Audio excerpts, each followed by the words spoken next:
eo am'izay vaovao politika zay hatrany dia ao anatin'ny elanelam-pivorinana ny intercession parlementaire ninenivony antenimeram-pirenena ankehitriny na dia eo aza izany dia mandinika akaiky ny toetra ra-pirenena ny solombavam-bahoaka sy ny birao maharitry ny antenimeram-pirenena ao anatin'ny fanatanterahany ny dinany fandraisana andraikitra na ny pacte de responsabilité.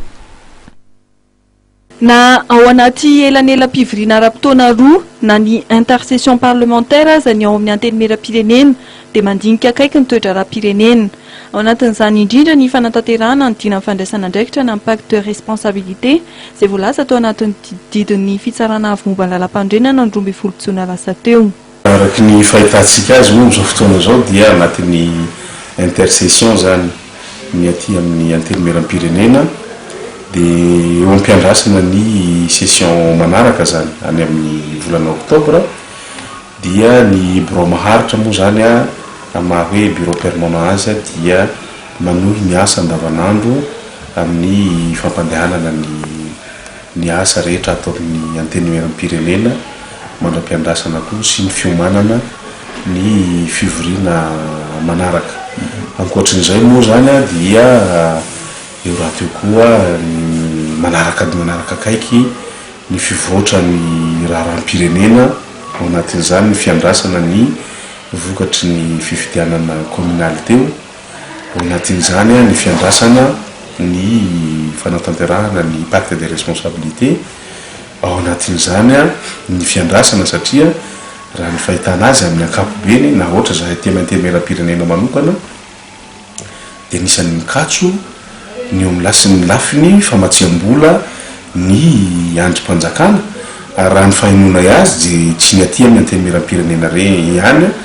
fa ny androm-panjakana rehetra dia nisan'ny mandalo fahasairanana mihitsy amin'izao fotoana zao izay tsy fantatra hoe ina ny antony hoe indrindra fa ny lafiny ara-bola fa dia lazaina fa dia mikatso tanteraka ny fampandehanana raha amin'ny ankapobeny. Fa nisy mikaikaiky toy ireo départementa sy androm-panjakana hafa koa ny antenimeram-pirenena eo amin'ny fikatsohan'ny fandaniam-bola amin'ny fampandehanan-draharaha. Fandaniam-bola izay tsy maintsy iandrasana ny fandaniana ny lalàna momba ny teti-bolana sy pantsina na ny loi de finance rectificative ho antsiam-bolana faharoan'ny taona 2024 itsiny. Io moa dia zavatra tsy miankina aty amin'ny antenimeram-pirenena fa ny gouvernement ny exécutif fa ny tompony io loi de finance rectificative io zany hoe raha ny hatram'izay amin'ny manomboka eo amin'ny enim-bolana faharoa ny eo amin'ilay taona zany no idira ny loi de finance rectificative aty amin'ny antenimeram-pirenena. Zavatra mahagaga hatreto aloha zany dia tsy mbola maheno resaka na ninona mikasika ny loi de finance rectificative nefa io ny tokony ampisy ainga vao indray ny amin'ny hoe fanatanterahana ny budget fanjakana amin'ilay semestre faharoa zany nefa hatram'izao dia mbola tsy misy an'izay.